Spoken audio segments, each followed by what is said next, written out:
Hello and welcome to Unabridged, the weekly podcast where teachers take on books. This is Sarah. Join us for bookish episodes and a monthly book club pick. This is Ashley. Find us on Instagram, Facebook, and Twitter at UnabridgedPod or go to our website, unabridgedpod.com, where the books we read are linked for purchase. This is Jen. Check out our Teachers Pay Teachers store, our Patreon page, and our newsletter. Please rate, review, and subscribe on Apple Podcasts to support us. You want opinions about books? We've got them. Hi, and welcome to Unabridged. This is episode 187. Today we are sharing an encore of episode 132. In this episode, we discussed Emily Henry's Beach Read as a book club pick. We enjoyed discussing this one as a summer read and wanted to share it with you this summer. Before we get started today, we just wanted to remind you that we are proud to partner with bookshop.org. That's a great organization that supports independent bookstores, and so we are really happy to have a shop with curated picks that we can share with you, where we can recommend some great books that we love and can share those with you, and we can support independent bookstores by doing that. To access our store, you can go to bookshop.org/shop/unabridgedpod, or if you go to our website, unabridgedpod.com, right at the top, you can see where it says bookshop.org, and if you click on that, you can see our store. And that has all of our book club picks. It also has our buddy reads for each month, and it has some recommendations, some of our personal favorites from Jen and Sarah and myself, and also some books that we love for young adult, for children's literature, and also for middle grade. So check that out, and we hope you enjoy listening today.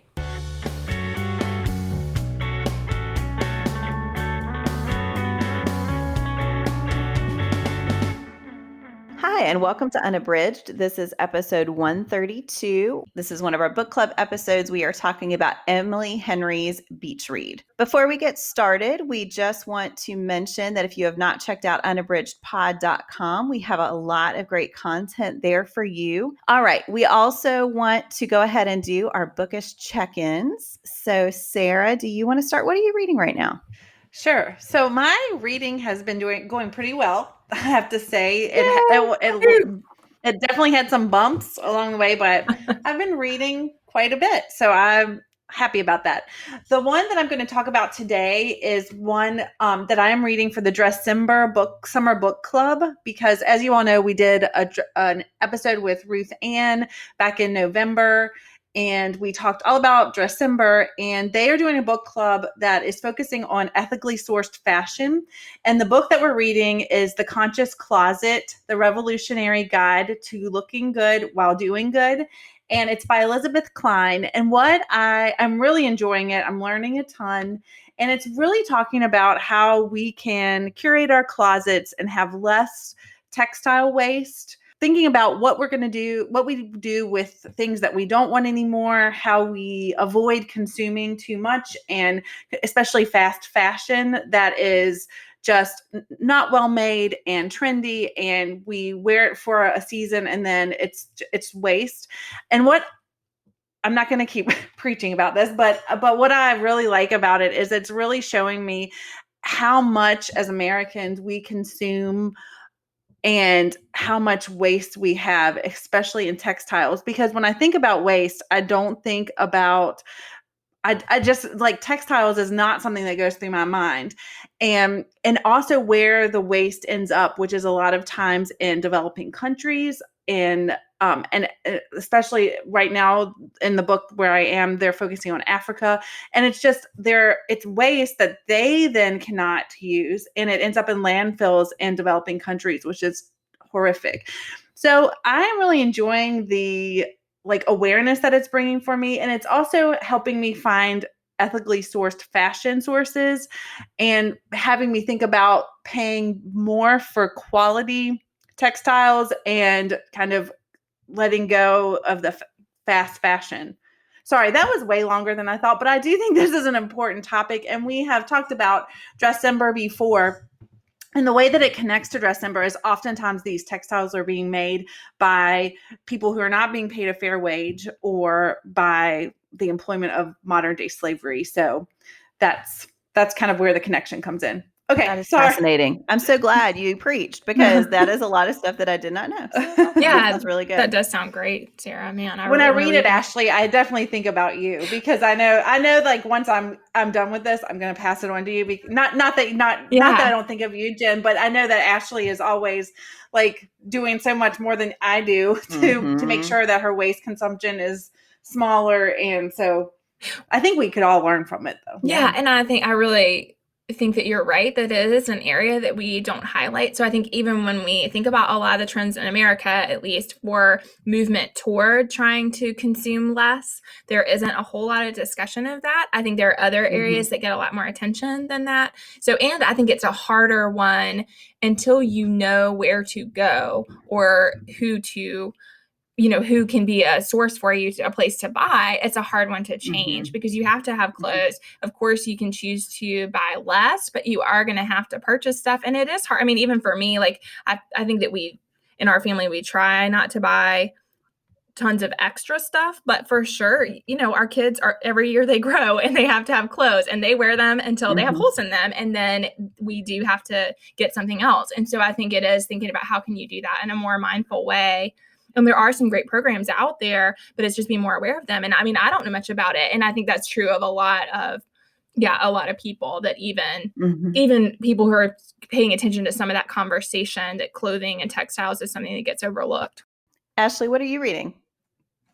So I just barely started Jacqueline Woodson's Harbor Me. Woo-hoo! I should say.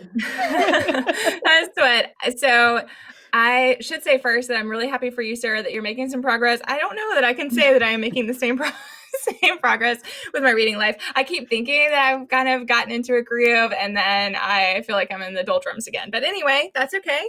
I'm sure that I am not alone in that situation.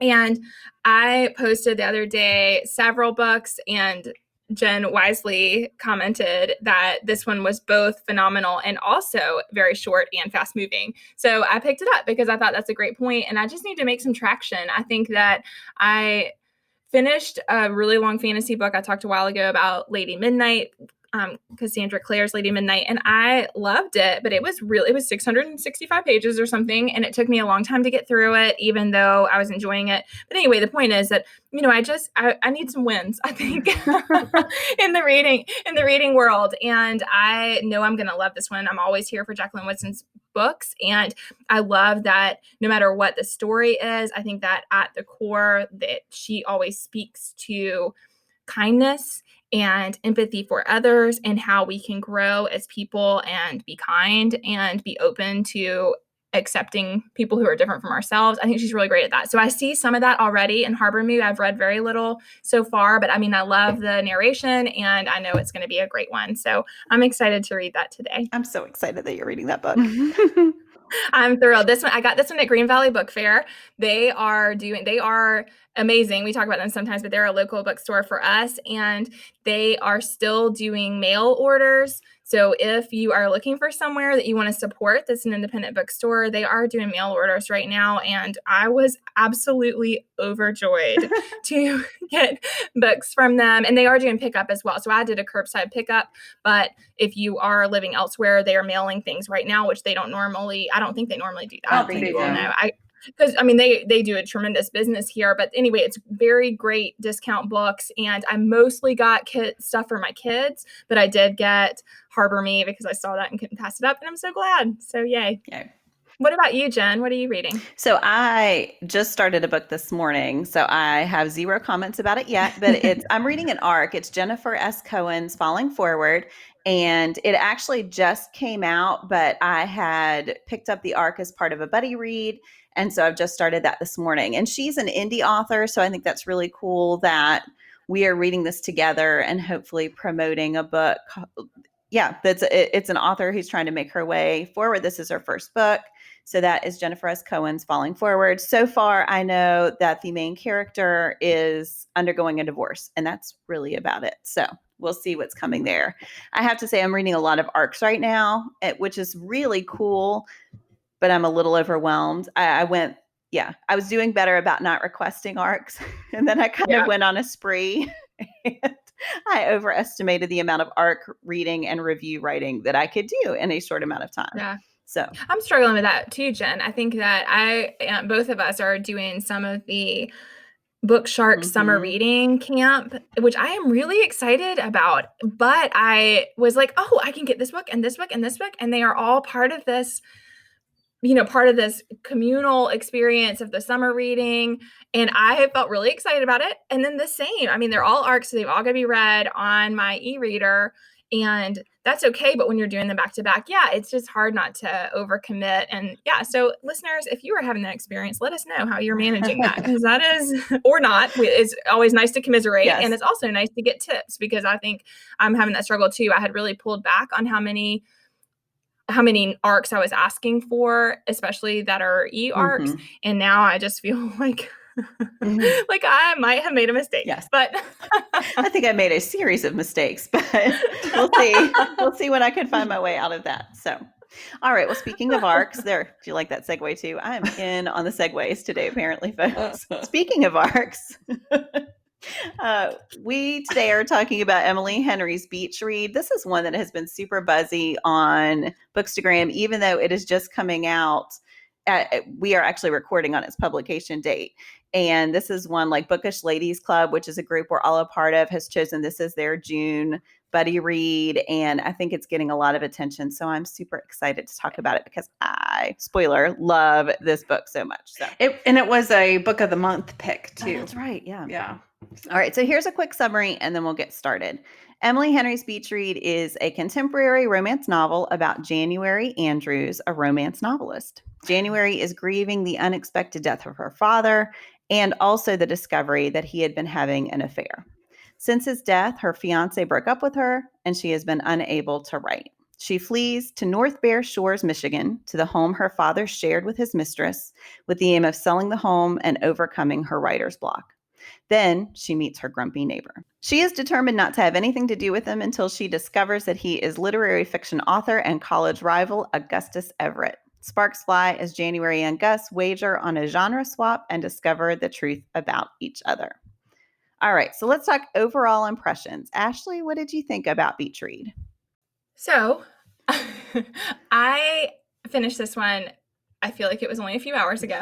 It was last night as opposed to today, but it was not very long ago. And one thing, okay, so I'm going to give a slight digression. Apparently that's the theme for today. That is okay. We love a digression. I think that I have discovered recently that I don't even know books that are really impactful to me until I'm a little bit away from them.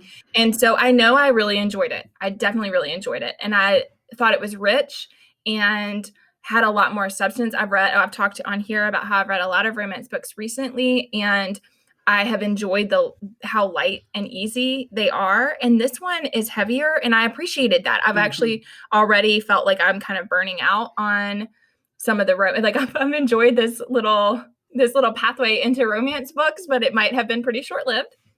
And so I really enjoyed the weight of this. I feel like it is a hefty book that brings in some important topics about how love works and how to navigate difficult circumstances in your life, and how the way that those circumstances impact you shapes you as a person. I think all of that is really rich. I did feel, and I just don't know if it was because it was like rushing on a deadline or what. I mean, in some ways I did feel a little distant from it compared to what I expected. We talk a lot on here about expectations, and this book is so heavily hyped and everybody's giving it 5 stars. And I really enjoyed it, and I felt connected to it in some ways, but I'm just not sure yet.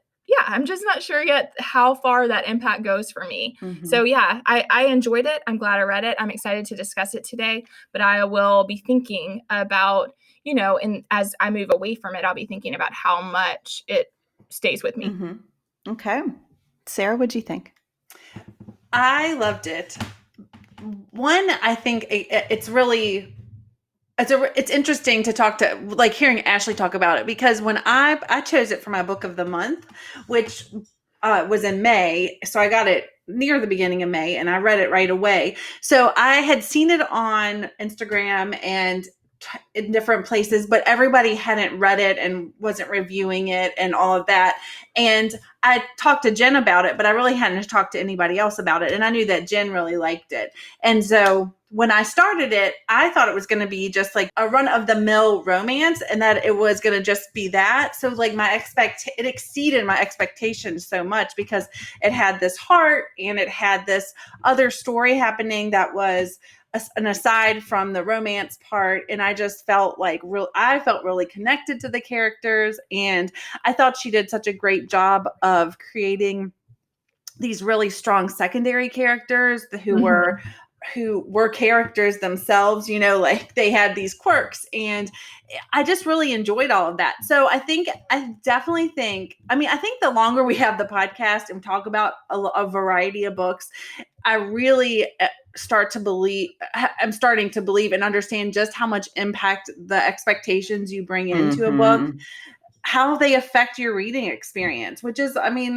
think that happens a lot with overly hyped books, that sometimes the expectation just keeps building and building, and there is no way for that book to live up to that expectation. So for me, I loved it. I just wanted to hug it when I was done, and I just felt really affected by it. But I can also see Ashley's point in how the expectations might have been a little like deterring for the enjoyment of the book. What did you think, Jen? I love it. So I have a story of my reading. So I got this as an ARC. It was like a download now on Edelweiss, and I picked it up reading it so I could review it. And it was one of those I stayed up till like 2 or 3 in the morning reading because I could not put it down. And like all the tears, all the laughing, because I think it's really funny. I loved it so much. And then I wandered into a buddy read discussion of it. So I read it again, 3 chapters at a time. And then I read it again for this. So I've now read this book 3 times, and I love it more every time I read it. And I think, so I recently did the same thing with another romance that I will not name, but I read it the first time and loved it. And then I signed up for a buddy read about it, and I reread it, and it just did not hold up. And so I think what rereading this one so many times made me appreciate is the quality of the writing, the quality, like you were saying, Sarah, of the character development, the fact that it is definitely a romance. It is dealing with this romance. But like Ashley, all those themes you were talking about, there's so much more about it. And this is a book, it is about January and Gus, but it's also about January like realizing that she is going to be okay, and that she does not need Gus to be okay. And I think that is a remarkable lesson, just a remarkable epiphany in a book that is a romance, to have that moment in there. And that just made it so impactful for me.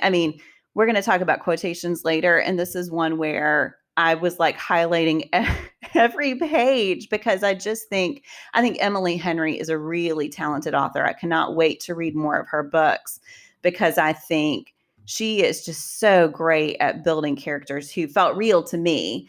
And, as someone who has grieved the death of a parent, I think there are a lot of the things that January is dealing with that just really resonated. So yeah, that was very long-winded, all to say that I love it. I loved it the first time and the second time and the third time. And I am probably part of the reason that Ashley's expectations were maybe too high for what the book is, because I know I've talked it up a lot, but.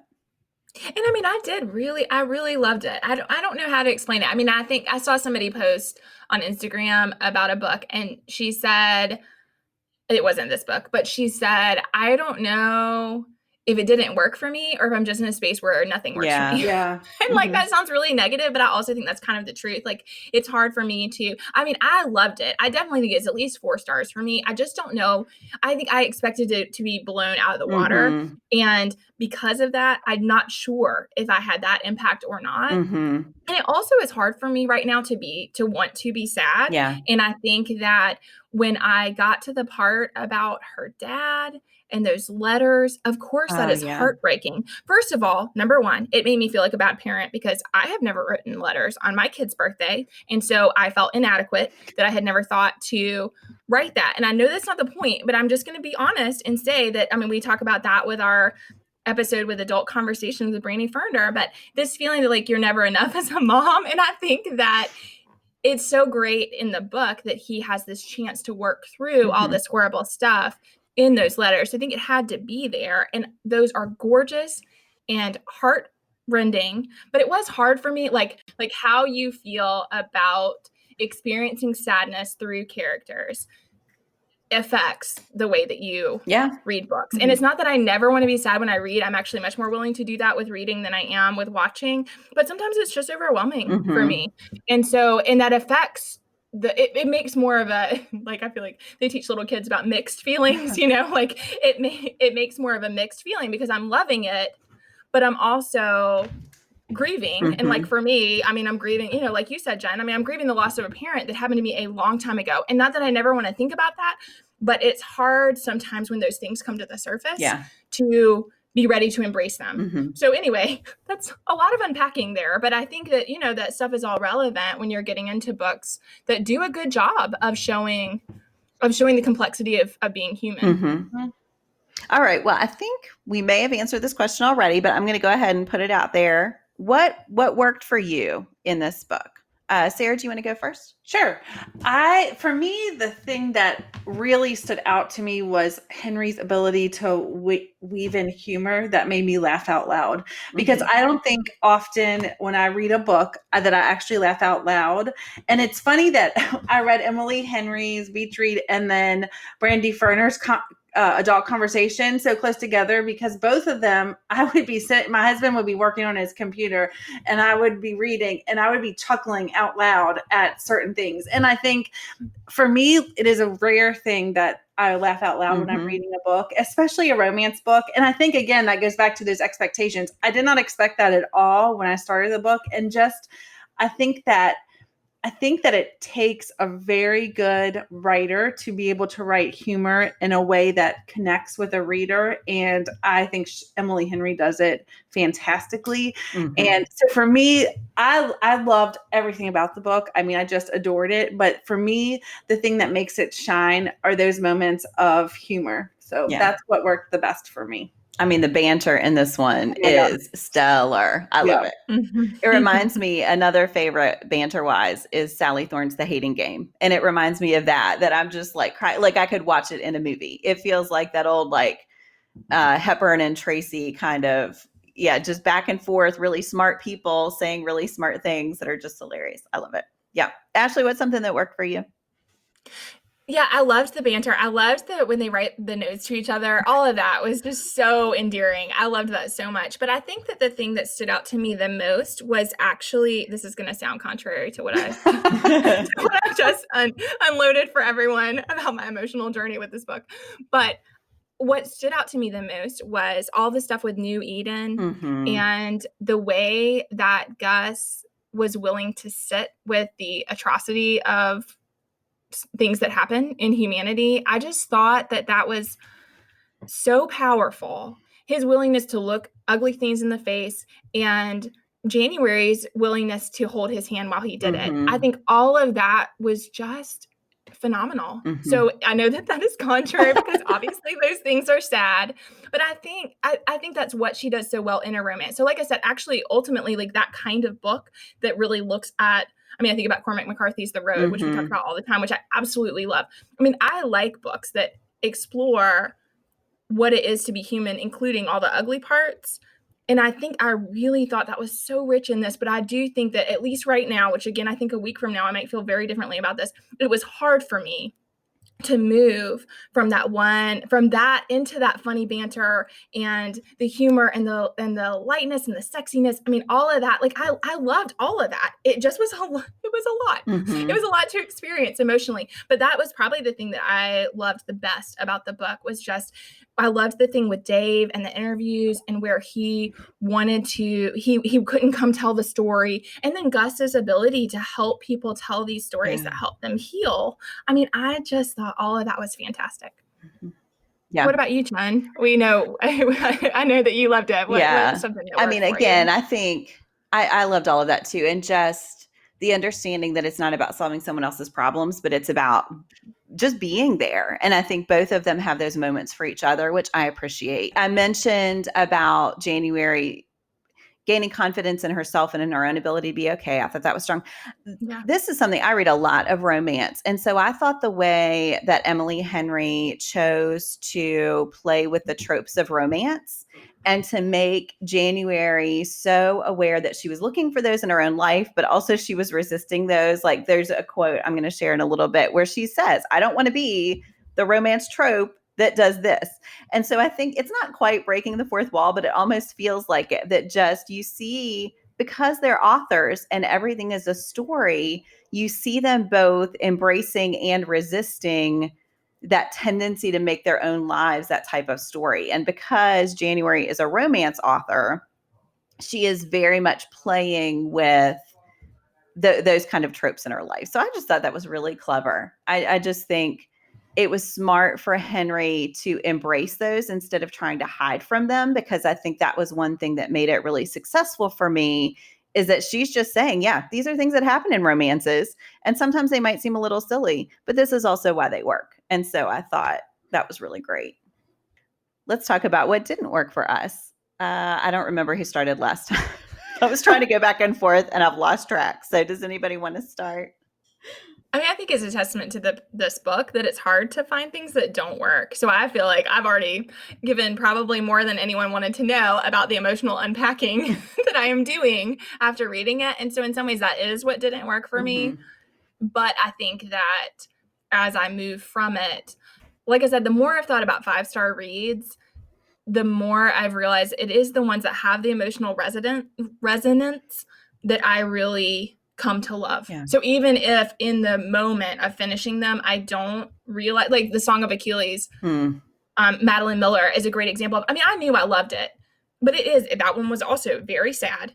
There is a lot of emotion. And the farther I get from it, the more I realize how impactful it is. And that comes to be the book that I love. I mean, same with Bran Greenwood's All the Ugly and Wonderful Things. I felt a lot of feelings about it and did not realize how much I loved it. But the farther I got from it, the more I realized that I really loved it. And I can see that this one may be like that for me. So I think, on the surface, what did not work for me right away was that it was hard for me.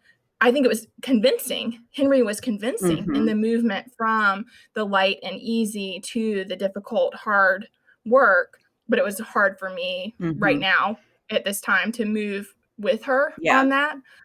But, I'll be interested to see how I feel in the future. I will say that's one critique, maybe not even critique. One thing I've seen on Bookstagram is people who, the cover looks super, like it's bright yellow. It has them on the beach. It looks super cheery.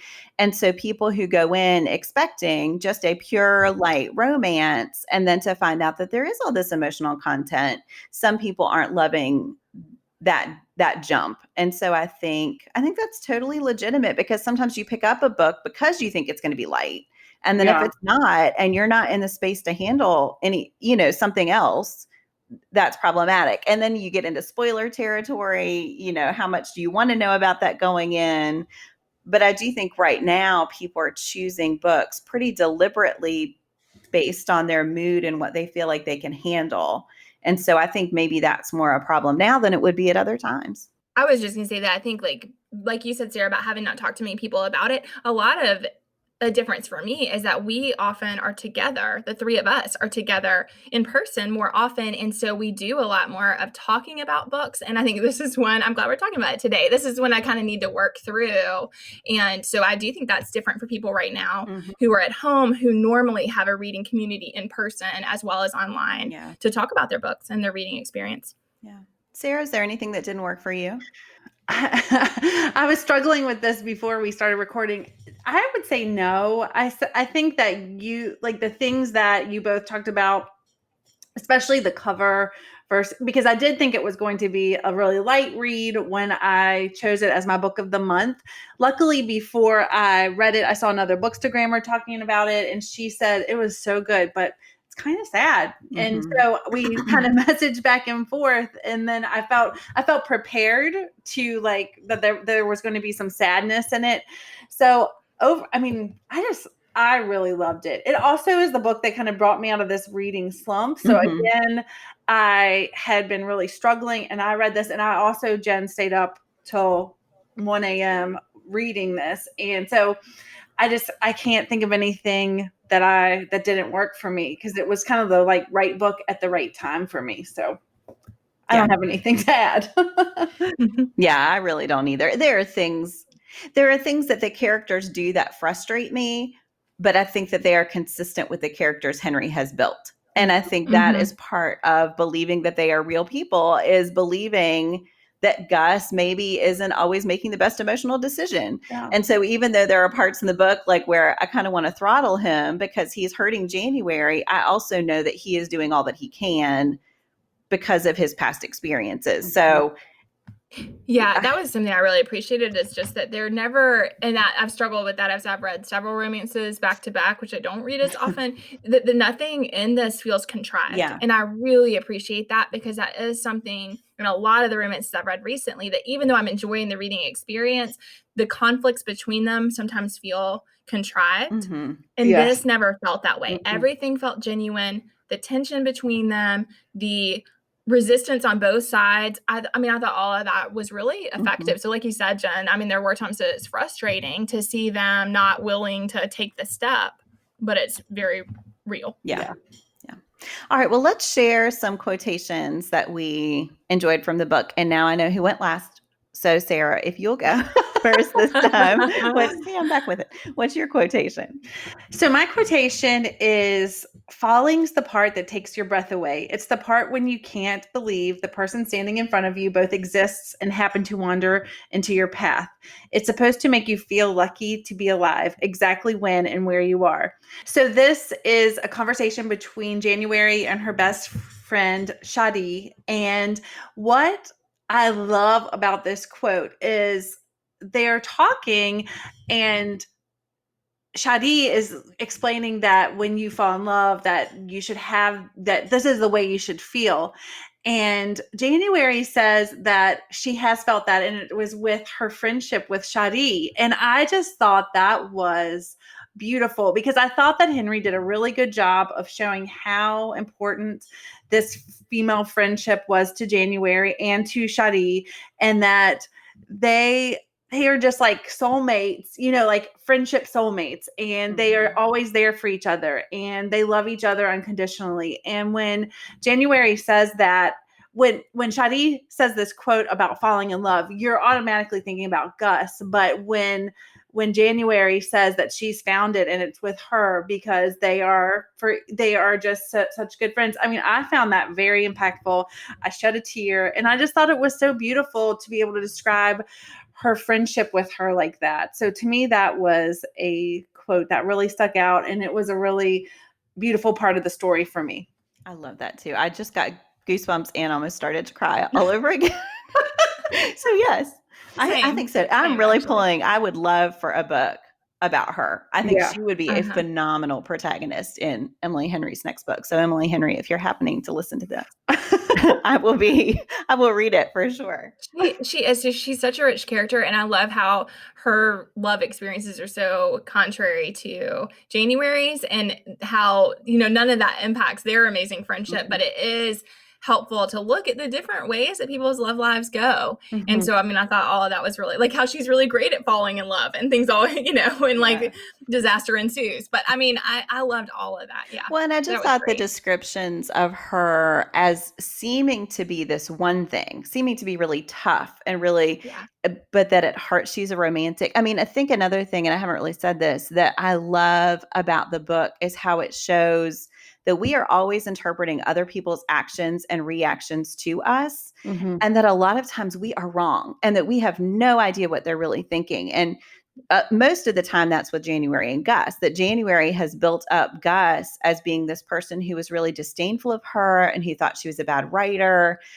And then you see as they're sort of going back over their history, that so often she was interpreting out of her own insecurities, and that is not at all how he felt. And so then I think when you see that with Shadi as well, that she appears to be this one thing, but because January knows her well, she knows she's something very different from the appearance. Again, I think there's such depth to, it's amazing that there's such depth to a secondary character who's not in the book very much.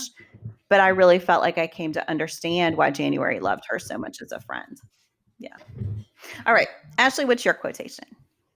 So I chose one of the things that we haven't talked about a whole lot that I enjoyed in the book is the way that it speaks to them as writers and them writing characters' experiences. I thought all that was really interesting. But the quote I chose was, angry that these characters had deserved better than they'd gotten and somehow comforted by their experience. Yes, I thought, that is how life feels too often.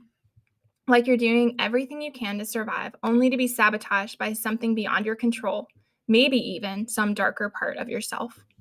And I just loved that. I loved how she, as a writer, was so focused on her reader and wanting her reader to have a great experience. And then as she turned more towards speaking truth and trying to, and not that meant that her other books were bad. I mean, I think we see from Gus's interpretation and from the success of them that her other books have been well received. But I think that as she's digging into these characters, she is trying to show how things play out. And I just love that. And I think, that part about that you can be sabotaged by things beyond your own control, but also by the darker parts of yourself, that we see that in both of them, that we see that for sure in Gus throughout his life, as he has had a lot of trauma and a lot of things that have really impacted him as a person.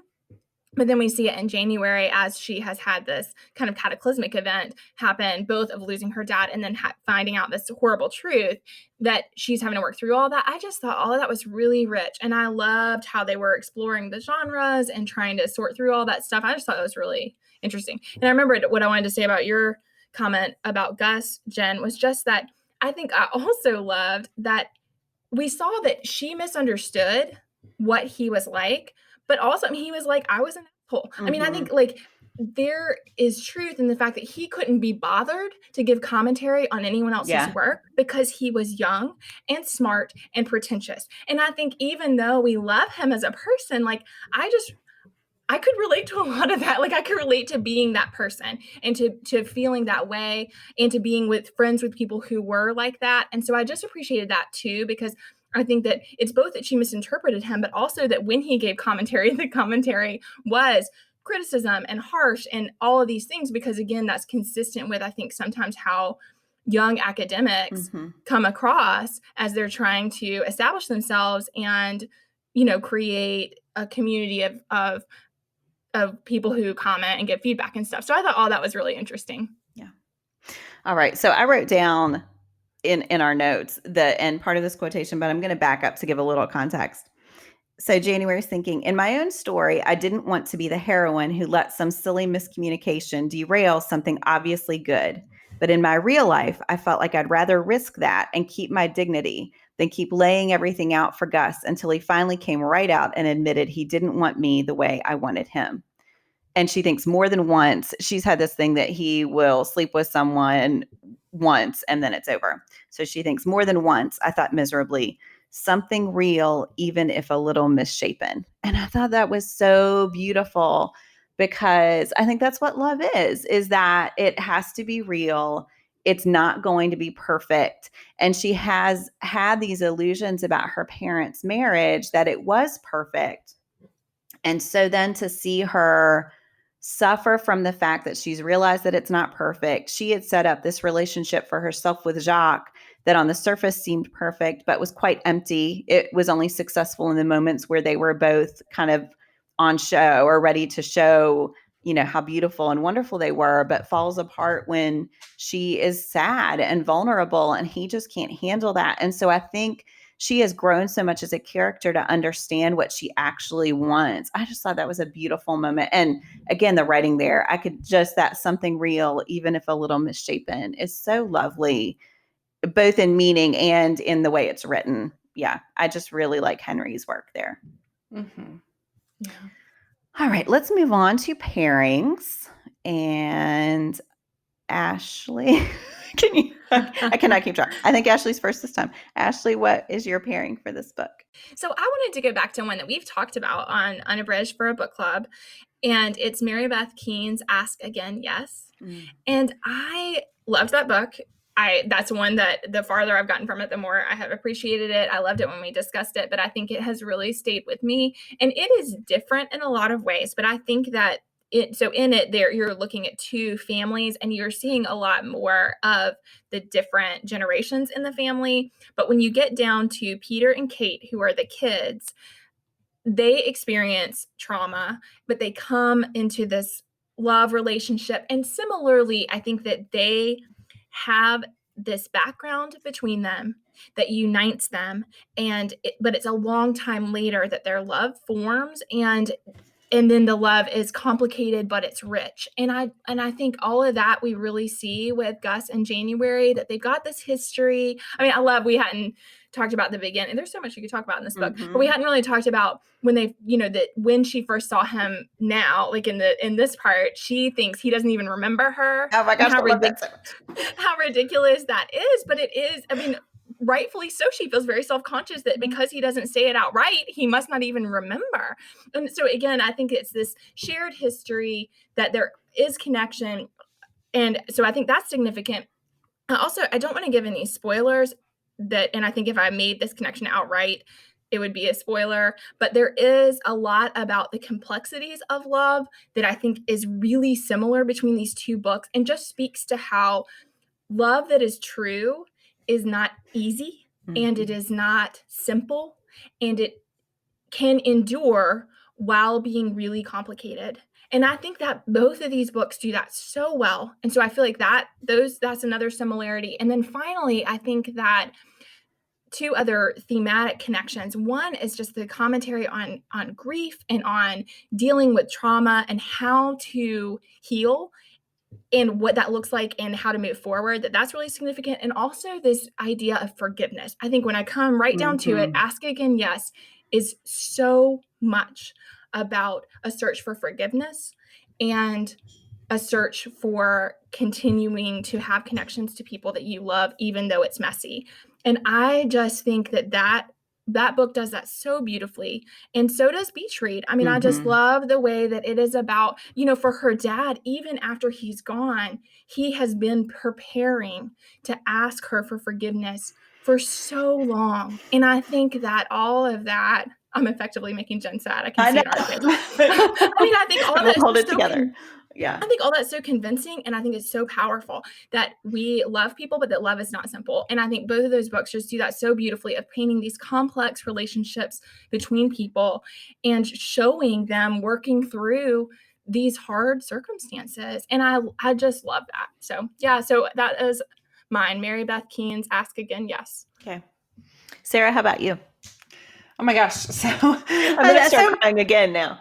So much of what I'm telling you, the letters were like the pushover for me.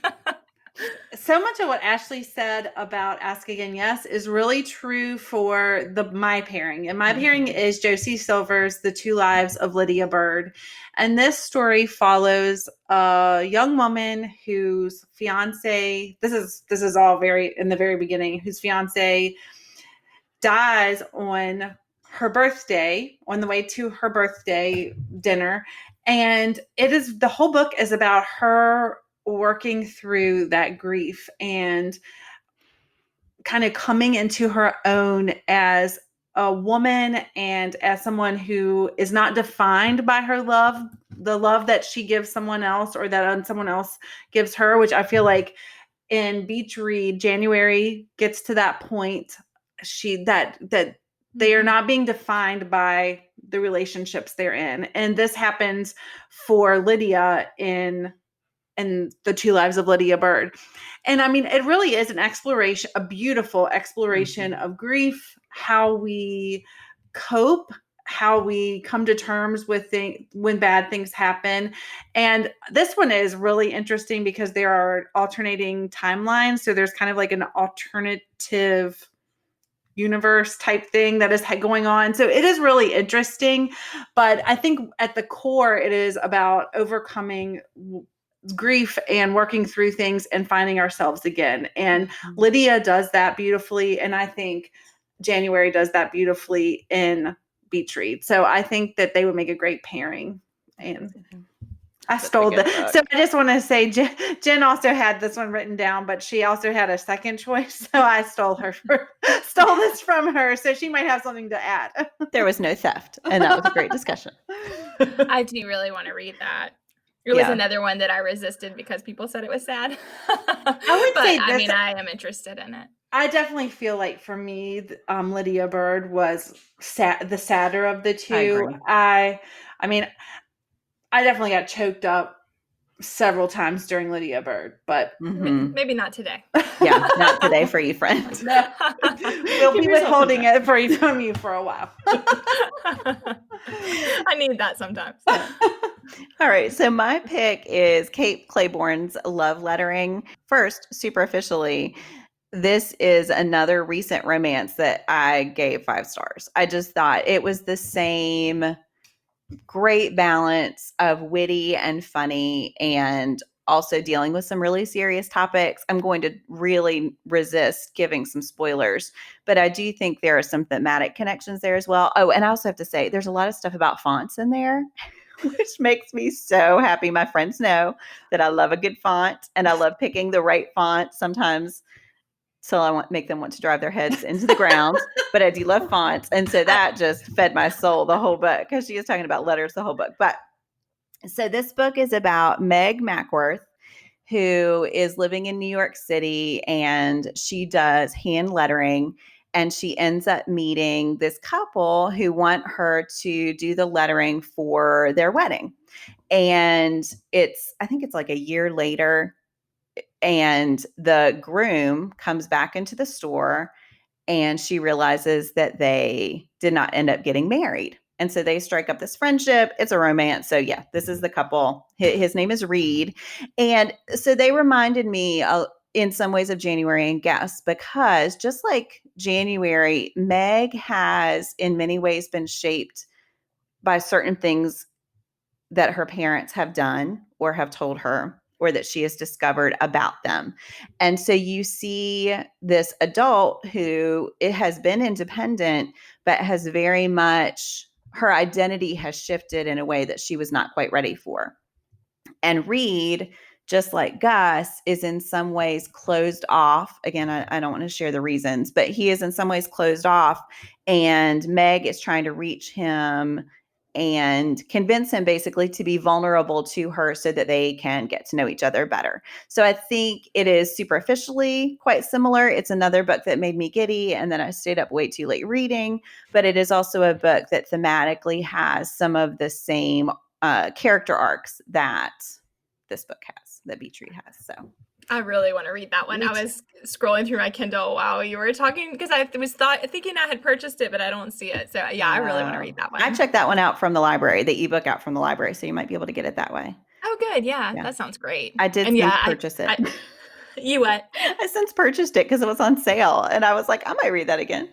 Well, that's funny, because I was thinking about that with Beach Read, that I saw somebody saying that they really wanted a hard copy, and I can relate to that. Yeah, you know, I read the ebook, or the eGalley, but yeah, I can see why you would want a copy. Yeah. All right, we are going to round things out here with our last couple of ratings. So first, is this book a keeper, a loaner, or a book to donate for you? Ashley? So like I just said, I mean, I can see why you would want to have a copy. So for me to say that is really significant. So definitely a keeper for me. And I don't know that I will purchase the hard copy, but I might. It's tempting. So Sarah, how about you? Oh, it's definitely a keeper for me. And I would loan it out to people that I know will give it back to me, but that's a select list. Yeah. I can relate to that. Yeah, it's a keeper for me as well. And I have seriously contemplated getting a hard copy, because I love it so much. I would love to have it on my shelf. It would make me happy just to look at it. So, all right. How about personal rating? How much book love, how many bookish hearts do you want to give this one? Ashley? Yeah, I still feel torn. I mean, the more we talk, the more I'm like, I think it probably is 5 bookish hearts for me. So I'll go with 5. Okay. Mine is definitely 5 bookish hearts. I loved it. 5 plus for Sarah. Yeah, I think I gave it 4.5 when I first read it. I'm pretty stingy with 5 heart reads, so I did the 4.5 thing. But since I've read it twice more, I think I would round up to 5. So yeah, definitely. Which is the sign of a good book also. Right. I think that's the thing, is that there are books that as you discuss them, you love them more. And I think that I have felt that way as we've had this discussion, and that speaks to how powerful it can be. Yeah.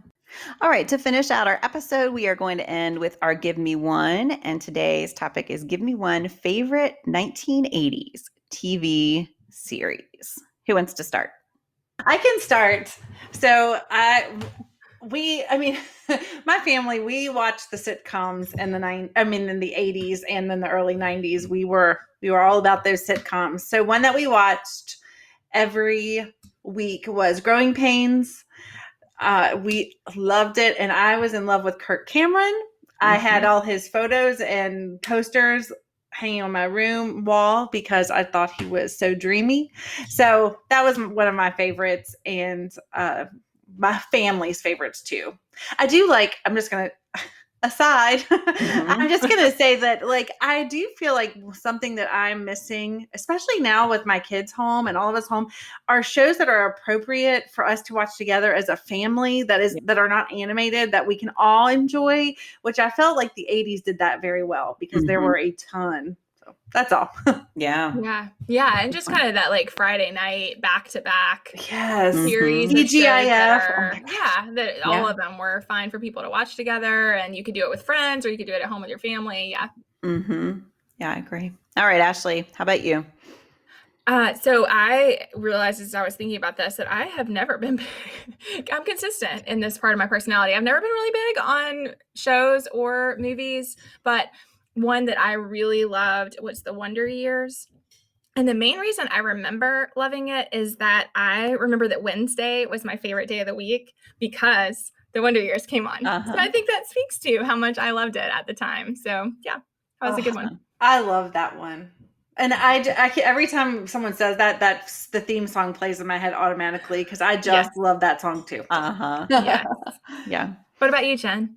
All right. So another one just popped in my head. Did you guys watch Scarecrow, Mrs. King? No. Oh my gosh, I love that show. Anyway, that was not my pick though. So Saved by the Bell, I watched all the time. I was just thinking it's really funny because I give my kids a hard time about screen time. But man, I used to just sit and watch that half-hour show for like hours after school. Just mindlessly, which is kind of ridiculous. But I love that show. I love the characters and the way they each kind of fit into those like high school stereotypes, which is not great, but I did.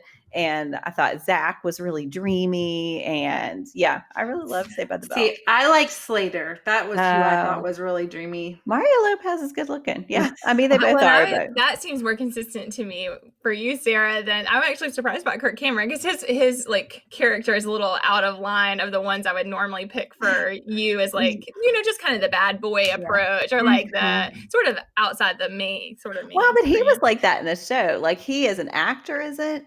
But in the show, because wasn't he always like failing? He was always in trouble. Maybe I just didn't watch it enough. Yeah. You're thinking of Kirk Cameron now, which is very different from. And I don't find him all that dreamy anymore. I did when I was like, 9, 8, 9, 10, whatever.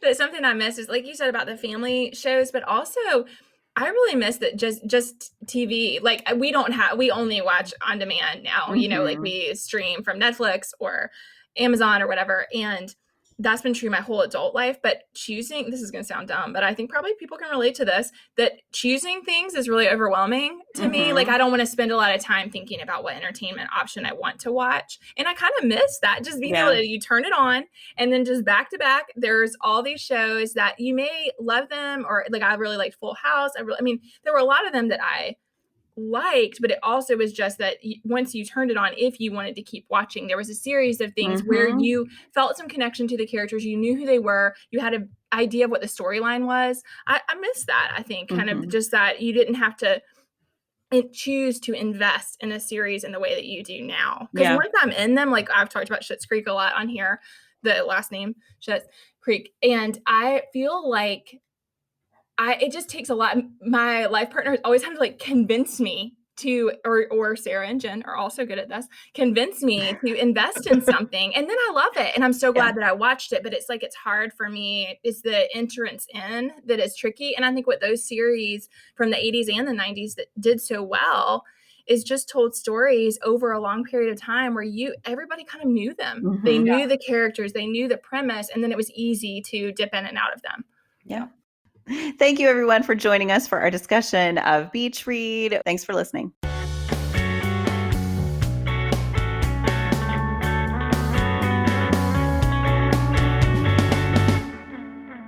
Thanks so much for listening today. We hope that you enjoyed our discussion. We would love to hear your thoughts about Beach Read. You can share those with us at Unabridged Pod on social media and let us know what you think. Thanks for listening. Do you have comments or opinions about what you heard today? We'd love to hear them. You can find us on Instagram, Facebook, and Twitter at Unabridged Pod or on the web at unabridgedpod.com for a list of ways to support us. We'd like to thank Jared Featherstone, who composed our theme music, Strings of Light, and Katie Amy of Amy Photography, our podcast photographer. Thanks for listening to Unabridged.